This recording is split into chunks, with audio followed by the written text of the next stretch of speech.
Good evening and welcome to ILTV Weekly. Joining me today are two former and, I hope, future members of Knesset. We have with us Dr. Einat Wilf, who was an MK in the Labor and then the Independence Party, and Rabbi Dov Lipman from Yesh Atid. We have several items on the agenda. A UN report equating Israel with apartheid is denounced and expunged by the Secretary General, who then gets rid of the person responsible for its publication. Trump's envoy Jason Greenblatt makes his first Middle East foray, meets Netanyahu and Abbas. And we open with a split between Prime Minister Netanyahu and Finance Minister Kahlon that is threatening to bring on early elections. The issues for the coalition crisis: the issue is allegedly the impending dismantling of the Broadcast Authority and its replacement with a new entity called Kan. As a 25-year employee of the Broadcast Authority, let me say that I would love to see IBA saved, but I'm quite skeptical that it's the Prime Minister's concern over the firing of 1,000 workers that is his motivation for bringing on the crisis. Let's hear Netanyahu's comment just before departing for China.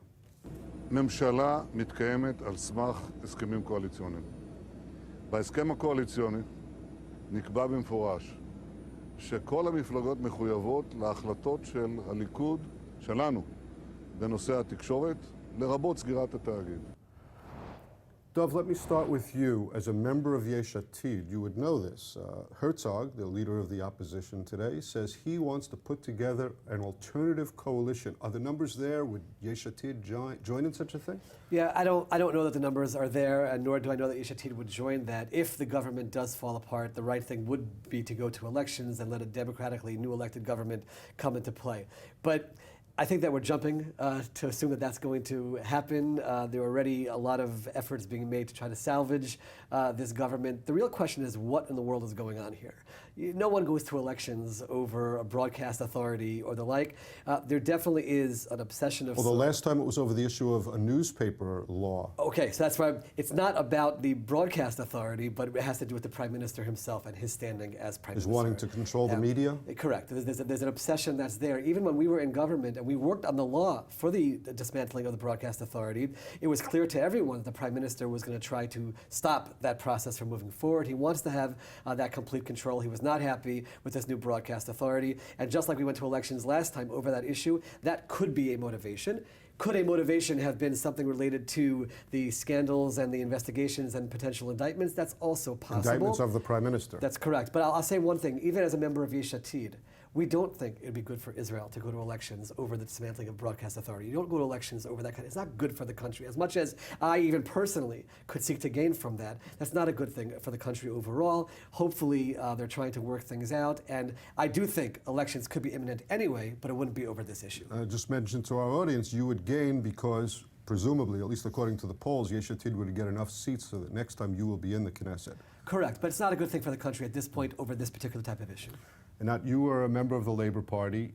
Can you see Herzog being able to cobble together a coalition based on the numbers that we know and based on the parties that are out there? It's very far-fetched. People will have to agree to have, in politics, as they say, strange bedfellows. You will need to have someone like Lieberman sit together with Meretz in the same coalition. You would need to see that the Haredis are willing to break with Netanyahu, even though he's treated them so well, literally the best ever. So it really requires a stretch to imagine that that's possible. But in Israeli politics, I think everyone has learned to say, we've learned by now that anything is possible, so never rule out anything. It seems far-fetched, but who knows? Dov, let me ask you about the issue. And maybe it's a little bit of an uncomfortable subject as far as Yair Lapid is concerned. And I'll tell you why I say that. When this decision was first made, he was the finance minister. And he lost my vote when he got up in front of the nation and basically spoke with glee about shutting down the Broadcast Authority, in effect, sending 1,000, more at that time it was more like 1,600 workers home. He thought it was a good idea. Do you think it's a good idea, and does Yesh Atid still support the idea of closing down the Broadcast Authority totally? I don't think anyone was happy about sending 1,000 people home, and no one's happy about that kind of a situation taking place. The issue was trying to create an entity which was separate completely from the government and any kind of government involvement. We believe that the media has to be free in nature. There should be a public broadcasting authority, but without any kind of power or regulations that are coming from the government the way it was before. And So therefore, is it too late now to do some kind of a combination, or? I'm not saying it's too late, and that seems to be what they're working on. What troubles me is the Prime Minister voted for it. They voted for it, meaning I understand exactly the points that you made. We can have an open debate about this law, positives, negatives, but the government voted for it. The government made a decision with a Prime Minister at the helm. So what changed that all of a sudden, just a few weeks before it's supposed to go into effect, now all of a sudden we're walking it backwards? That, for me, as a person who's watching this a little bit from the outside play out, is difficult. If someone wants to blame Yesh Atid for it, you can blame Yesh Atid. Yes, we were involved in that law, we headed the committee for that law, and we can have that discussion. But the government, headed by the Prime Minister, voted for it. What changed now? Why is there no course, vision, strategy of where we're exactly heading? That's the part which I think should be troubling for the average Israeli citizen. The Prime Minister said that he was convinced by the workers, by their story on Saturday night, where they came to him and they explained how they're going to be sent home right before Passover holiday and all of that. First of all, and I have a follow-up to this, but do you think that the Prime Minister's heart was the reason for this change of heart? Clearly, by the tone of your question, pretty much nobody thinks that. Nobody thinks that it's deeply cynical on behalf of the Prime Minister to say that it sounds great. Nobody thinks he actually gives All right, it so down. let me ask you this, Yes. this follow-up. Even before this crisis, so to speak, several parties began the process of primaries, Yeah. of choosing their lists and so on. So there was a feeling that early elections could be in the offing. Do you think that we're heading on that road towards early elections in the next 6 months or a year? Normally, I would say no, but Netanyahu has broken with precedent, has broken with norm in terms of calling early elections. He does so strategically whenever he thinks that by calling early elections, he can maximize his power. 2 out of 3 worked for him. In '99, he did it and failed. The last 2 times he did it and succeeded. Every time it seemed like he was taking an unnecessary risk and that he was able to come back as Prime Minister. So the question is, will he succeed if he does it again? The issue is not just the clear obsession he has with the media. There is a question of whether with the American president, he might be facing pressures he was not prepared to face. Is there a question, of course, with the investigations against him? Is he maximizing his power by going to elections before anyone had a chance to cripple him with charges? So this could be a very calculated decision. He's done so in the past, except in '99, it worked well for him. So we should definitely consider it a possibility. All right, moving on to the UN report that charges Israel with apartheid. UN Secretary General Guterres accepted the resignation of the Executive Secretary of the Economic and Social Commission for Western Asia, Rima Khalef, after a report she published accused Israel of imposing an apartheid regime. Earlier, Guterres removed the report from the UN website. We'll hear from Khalef, U.S. UN Ambassador Nikki Haley, and from the Secretary General's spokesman. تصل أهمية هذا التقرير على أنه الأول من نوعه الذي يصدر عن إحدى هيئات الأمم المتحدة ويخلص بوضوح وصراحة إلى أن إسرائيل هي دولة عنصرية قد أنشأت نظام أبرتايد يضطهد الشعب الفلسطيني. بل إن أهميته تكمن كذلك في تسليطه الضوء على جوهر قضية الشعب الفلسطيني وشروط تحقيق السلام. We just saw the report today, which, as you say, was published by ESCWA. It was done so without any prior consultations with the Secretariat. And the report as it stands does not reflect the views of the Secretary General. I would add that there is, that the report, on the publication itself, it says that the report and its findings and conclusions are those of the authors and do not necessarily reflect the views of the UN. we asked for the report to be taken down from the website. I think, as we've said clearly in the last couple of days, the report, no one was at headquarters was consulted. None of the relevant departments were consulted, and we asked for it to be taken down. The UN condemned Israel as an apartheid state. How helpful is that? It's not helpful, but it goes back to the culture of the UN. The UN has been Israel bashing for decades, and what we are trying to do is make sure that they understand there's a new administration in town. We're not going to put up with it. We're going to have the backs of Israel every time they do this. This was a guy who's been known to be against Israel, and to come out with a report like that was ridiculous, and it was just irresponsible. And so we were very quick to say something, and I think I greatly appreciate that the Secretary General immediately disqualified the report. وقد كان متوقعا بالطبع أن تقوم إسرائيل وحلفاؤها بممارسة ضغوط هائلة على الأمين العام للأمم المتحدة للتنصل من التقرير وأن يطلبوا منه سحبه. وقد أصدر الأمين العام للأمم المتحدة تعليماته لي صباح الأمس بسحبه، فطلبت منه أن يراجع موقفه فأصر عليه، وبناء على ذلك تقدمت إليه باستقالتي من الأمم المتحدة. Einat, the issue or the comparison of Israel to apartheid seems to be a recurring theme among Israel's enemies. Are they misinformed, haters of Israel, anti-Semitic? How would you describe that connection? What we're seeing here is something that I've called the placard strategy, because it's what you see in placards in anti-Israel demonstrations, but it's also done in United Nations body. It's the equation that you see on placards between Israel and Zionism and all of the world's evils. Everything from racism to apartheid to colonialism, all the way to Nazism and genocide. And the descriptions are chosen not because they reflect reality, but because they connote evil. And the purpose is to create a mental mindset and an intellectual atmosphere whereby Israel and Zionism are associated with all that is evil. Well, we've seen that in the Zionism as racism. This is now, you saw here, she didn't just say Israel apartheid, but Israel's a racist state. This is a continuous effort that has been lasting for decades to paint Israel as something that is evil. It is not about policies. It's not about changing policies. There's no nuance in this effort.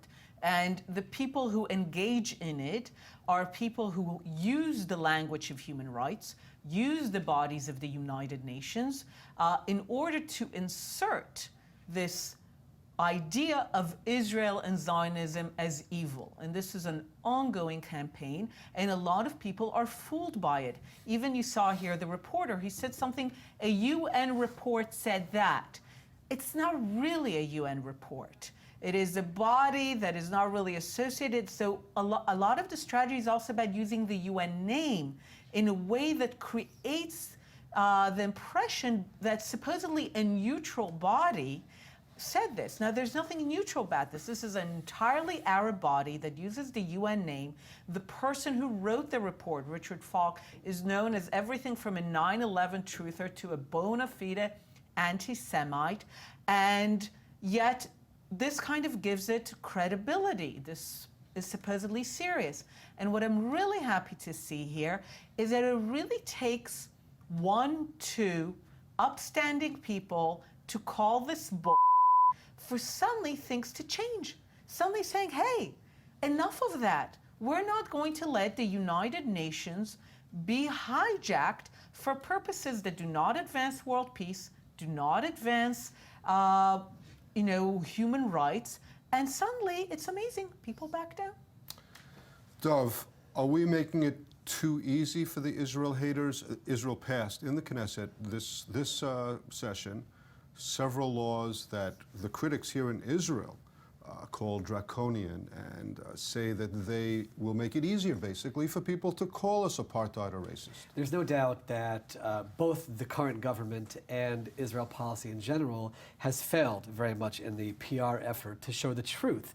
Because the truth is... The laws are not problematic? The laws are problematic, and I think that we've failed in making the case for Israel, and these laws don't help us in making the case, because the truth is anyone who knows anything about apartheid, and people can criticize Israel. I don't have a problem. We can have an open conversation about what Israel does right or wrong, but to jump from that to apartheid is an insult. And this is not me saying it, it's South Africans that I've been in Israel with who have told me it's an insult to apartheid in South Africa, to use that terminology. I was here when a delegation from South Africa came of people who were on the fence about the Israeli-Palestinian conflict. The first night they were here, just walking around the streets, seeing Jews and Arabs using the same restrooms and the same restaurants, they said, this is not apartheid. Apartheid is a misnomer. It's just a misnomer, which plays into what Einat was saying. Is that criticize somehow, Israel, but not with that word. Correct. But Israel, you are 100% right. I think we don't do ourselves any favors by some of the laws that we pass, and also not having any kind of a real strategy to get the truth out in terms of what Israel really is all about. Einat, you know a lot about the United Nations. This was a crisis for Israel only for a very short time, just for a matter of days. Guterres got rid of it. He took it off of the website. He got rid of the woman that was responsible for the report. Is this a new dawn for Israel in the UN? I certainly hope so. I certainly hope that, I mean, we already knew that the new Secretary General is interested. I mean, this is about salvaging the United Nations, and the previous Secretary General also said that. These bodies are getting hijacked by the anti-Israel, anti-Zionist agenda to the detriment of the important work on peace, on human rights. So a person who actually cares about the United Nations and the important mission that it has should be interested in getting the United Nations to free itself of the obsession with Israel. And the fact that you have the United States ambassador eloquently standing against that, making it very clear that this is the end. I mean, there's not going to be any room for those games anymore. And you have it supported by a Secretary General who genuinely wants the United Nations to focus on what's really important rather than being hijacked for these purposes. I sincerely hope this reflects a change in direction. All right, well... We just shouldn't forget also there's dollars and cents involved here as well. Meaning when Nikki Haley is speaking the way she's speaking on behalf of America, US and isn't there are gonna give the US money. voices saying we're going to cut back on UN funding, that has to play a role here as well. And I think Nikki Haley has made a lot of fans already here in Israel. She's quite a dynamo. All right, well, let's stick with the Trump administration. Its emissary, Jason Greenblatt, had his first foray into the Middle East. And this was the Prime Minister's message to the world just ahead of his meeting with the envoy. אחר הצהריים היום אני אפגש שוב עם שליחו של הנשיא טראמפ, ג'ייסון גרינבלט. אנחנו בתוך תהליך של הידברות עם הבית הלבן, והכוונה שלנו להגיע למדיניות מוסכמת של בנייה בהתיישבות. מוסכמת עלינו כמובן, לא רק על הצד האמריקני. כמובן שהדבר הזה ייטיב עם מדינת ישראל, לאחר שלא היינו בתהליכים האלה שנים ארוכות. לתושבי עמונה אני חוזר ואומר, אני נתתי לכם התחייבות להקים יישוב חדש, ואני אעמוד בהתחייבות הזאת. Before we get into the substance, Jason Greenblatt had to sit Shiva, needed a minyan in order to say Kaddish for his father, and he organized a minyan right in the Prime Minister's office with the help of Netanyahu, who was one of the 10. He's an Orthodox Jew. Took off his kippah when he went into the headquarters of the PA, but as an Orthodox Jew, can he be, let's say, an honest broker for the United States? To be fair, I don't think he was wearing his kippah in official business the whole time that he was here. It's standard in governments around the world. There are people who are Orthodox Jews who are involved. My father, a blessed memory, was a judge in the U.S. government. He didn't wear a kippah. What would you do? I would want to be in a position where I can wear my kippah in all situations, and certainly if I'm representing the state of Israel, I would be doing so. Or baseball cap, at least? He's my kippah, but he's representing the United States government, and I understand fully, and I wouldn't make any kind of a case about that. Yes, I believe he could be an honest broker. He's representing the United States government. He's here to represent their interests. And for anyone who had any questions about it, you should see the Israeli right no longer in their festive celebrating mode. Everybody assumed, oh, that's it. We'll be able to do whatever we want to do. Settlements will be building everywhere. The embassy is going to move from Tel Aviv to Jerusalem. It will do whatever. You see, that's not the case. I think the embassy's still here in Tel Aviv. It's still in Tel Aviv. Okay. And my point is, he'll be a broker on behalf of the U.S. president, and we don't even know yet what the U.S. president's policies really are about these issues. Everyone has to take a step back. Let's see how things play out, and then we'll see where it goes. But it's certainly not some kind of an open season where Israel can do whatever it wants to do. Well, Einat, everyone seems to say that it was a good first visit. It was a positive first visit. No crazy stuff like we're sort of getting used to with the Trump administration. Do you think he made any progress toward bringing the Israelis and the Palestinians back to the negotiating table? I don't know that in those meetings there was any sense of progress, but we need to. The message that is being sent is the administration is interested in an agreement, is serious about it, is going to put some capital and effort into it, and that in itself might get the sides at least moving. We need to remember also that the Trump administration at least has made it very clear that they're interested in kind of beefing up their old alliances in the Middle East, so supporting Saudi Arabia and Jordan and Egypt in a way that seemed contrary to the previous administration. Those people are telling the American president that they need from Israel a few things. And one of them is about the settlements. And broadly speaking, except for a few people on the messianic side or evangelical side, no one gets the settlements. No one gets why Israel actually needs it, why it insists on it. It makes very little sense to people who are just looking from the outside. Even very strong pro-Israel people are saying, but we don't get this thing. So I think it sent a message that on this issue, America, for its other allies in the Middle East, needs something from Israel. What I'm sorry to see, what seems to be, that he seems to be meeting the same old people, hearing the same old things, the same old cliches. With respect to the settlements, yes, Israel should not continue it, but that's not what's at the core of the conflict.